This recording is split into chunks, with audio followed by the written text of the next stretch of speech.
Dan begitu Anda lapar, Anda melihat dunia dari sisi yang lain. Anda bisa melihat the other flip of coin. Anda bisa melihat sisi lain dari koin tadi. Dan peluang-peluang itu ada di sisi lain. Jadi sahabat semua, kita akan masuk ke acara hari ini. Kayaknya sudah cukup prolog dari saya. Sekali lagi, Assalamualaikum warahmatullahi wabarakatuh. Sahabat semua, kita akan mulai bicara tentang geopolitik dan geostrategi, di mana ini adalah acara menjadi ciri khas dari acara mingguan atau 2 mingguan. Dan terakhir kita membicarakan adalah Pancasila sudah selesai, jangan dibahas lagi.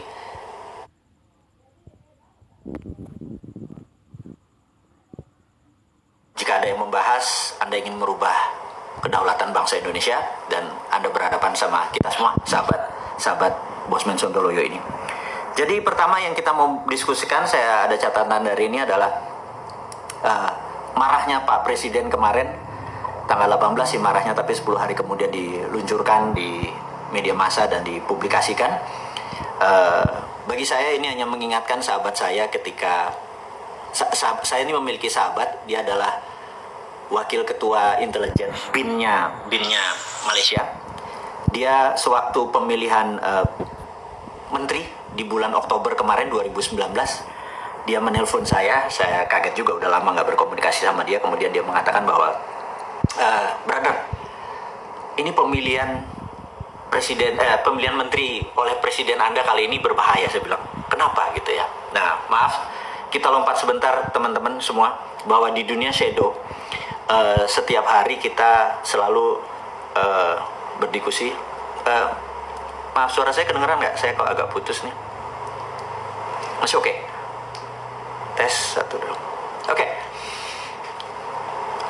Teman-teman, jadi sahabat saya itu mengatakan bahwa ada bahayanya pemilihan waktu itu. Jadi saya mau menceritakan tentang dunia shadow. Jadi di setiap negara, dunia intelijen itu selalu mengawasi negara lain. Jadi misalnya di CIA, di Langley, itu yang mengawasi kebijakan pemerintah Indonesia itu bisa lebih dari 10 doktor ilmu kebijakan ekonomi, psikologi, dan lain sebagainya. Jadi kalau ada kebijakan-kebijakan sebuah pemerintah, terutama Indonesia, dia bisa mereview. Dan kita tahu intelijen di negara-negara ASEAN juga melakukan hal yang sama, karena Indonesia adalah kakak nomor 1 ya kalau di cerita kungfu itu, atau kakak tertua di ASEAN. Jadi setiap kebijakan yang dilakukan oleh pemerintah Indonesia pasti dimonitor oleh negara-negara tetangga kita, karena kalau itu bisa berbahaya atau bisa mengganggu atau itu bisa menguntungkan, mereka harus mengantisipasi atau membuat langkah-langkah kerjasama kalau itu menguntungkan dan lain sebagainya. Jadi saya nggak tahu apakah di Indonesia masih segitu sensitif dunia intelijennya atau dunia shadownya, apakah masih mereview kenapa Filipina kemarin menyatakan mendukung Cina bukan mendukung Amerika, dan lain sebagainya. Ini harus hati-hati sekali saya membicarakan hal ini di publik. Tapi yang jelas teman saya, singkat cerita, adalah bahaya. Saya bilang, kenapa? Saya merasa heran kenapa Pak Jokowi waktu kemarin jadi udah pengumuman menteri itu, kenapa banyak memilih menteri yang dari orang kaya atau anak orang kaya. Jadi anak orang kaya itu adalah mereka yang sudah makan di piring golden platter sama silver spoon gitu ya. Mereka nggak tahu rasanya susah. Atau orang kaya, karena orang kaya itu melenakan atau terlena dengan kekayaannya sehingga mereka tidak sensitif lagi. Jadi mereka kalau ada kita tahu di ke depan tahun 2020, sekali lagi ini masih 2019, kalau krisis, kalau ada tindakan war, perang sama Amerika dengan Tiongkok, itu mereka harus orang-orang yang sensitif. Saya lihat mereka nggak terlalu sensitif nih gitu ya. Nah, saya waktu itu nggak percaya apa yang dia katakan, tapi saya mereview, oh iya dia anaknya Ano, oh dia kaya karena Ano, dan lain sebagainya.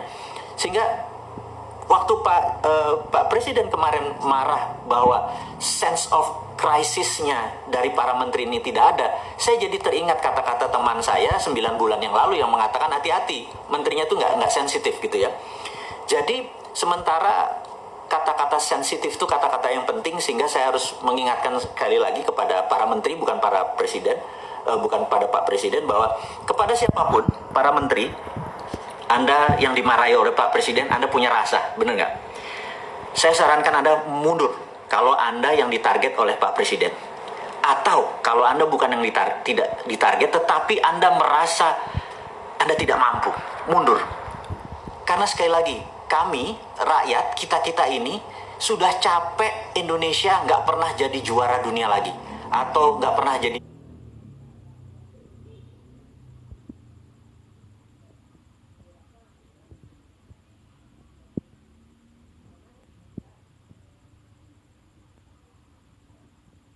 juara Liga Champion, atau nggak pernah juara Asia, atau antar kampung aja kita jadi nggak juara ini, gitu. Jadi saya pikir sebaiknya kalau lagi pertandingan bola, menteri-menteri yang ditarget atau merasa dirinya tidak mampu mundur, gitu ya.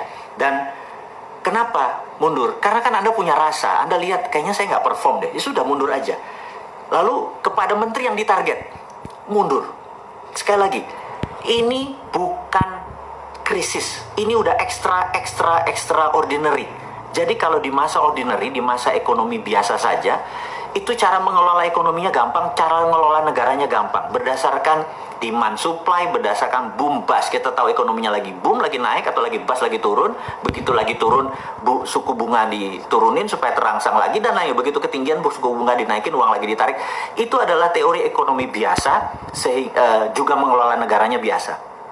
Di masa krisis seperti tahun 98, seperti tahun 2008, mengelola negara at crisis itu ada lagi strateginya.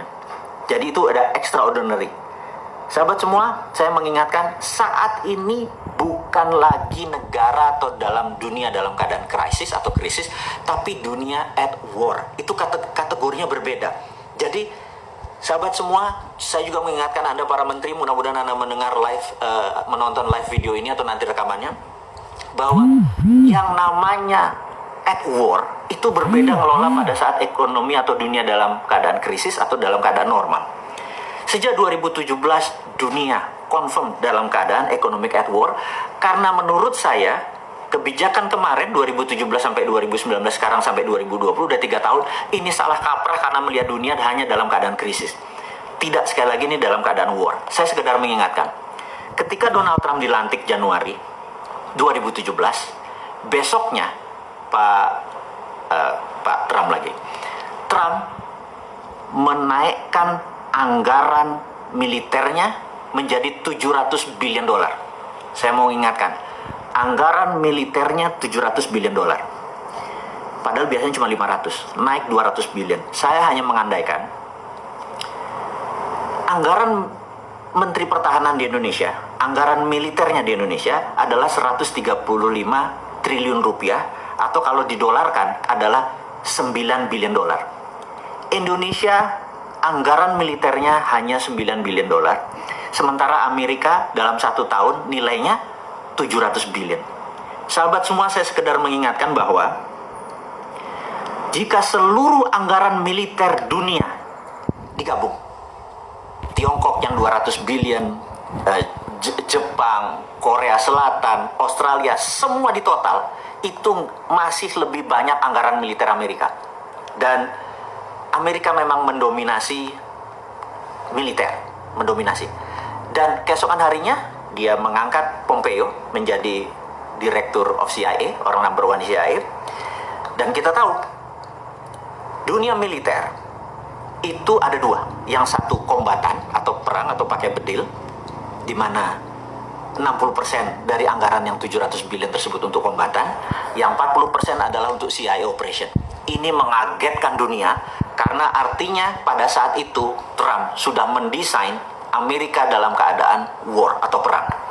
Disinilah preparationnya Amerika sudah matang. Kemudian 2017 akhir 2018 awal Amerika declare trade war atau perang dagang karena Amerika dulu mendominasi dunia. Jadi gini, negara itu berdaulat kalau ada yang didominasi. Jadi contohnya Korea Selatan, dia mendominasi kecantikan, make up beautician.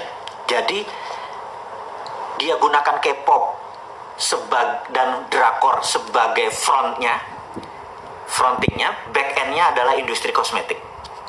Untuk bukti, saya tahu sahabat semua pasti penggemar drakor, drama Korea, dan kamera di dalam mengambil syuting acara drakor pasti fokus di wajahnya. Anda akan terpesona dengan wajah orang Korea yang nggak ada pori-pori tersebut.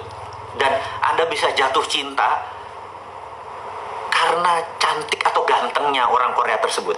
Nggak kayak saya begini kan mukanya, ada tambelan-tambelan. Kalau mereka mulus gitu ya, jalan tol pantat bayi aja kalah mulus gitu ya. Nah, jadi itu adalah etalasenya, itu adalah front end-nya. Begitu kita terpesona, dunia terpesona, film itu disebar gratis. Itulah kalau negara kompak dengan pengusahanya. Kemudian Korea mendominasi kosmetik. Di seluruh dunia kosmetik dikuasai oleh Korea. Dan itulah namanya world domination. Dan kita tahu military domination masih dikuasai oleh Amerika. Jadi sahabat semua, setiap negara untuk berdaulat harus ada yang didominasi. Kemudian kita tahu China, Tiongkok, dia mendominasi trade domination. Jadi kita tahu bahwa kalau ditanya siapa yang menguasai perdagangan, Cina number one. Kemudian siapa yang menguasai mendominasi informasi teknologi, Amerika. Kemudian siapa yang mendominasi keuangan dunia, Wall Street, gitu ya.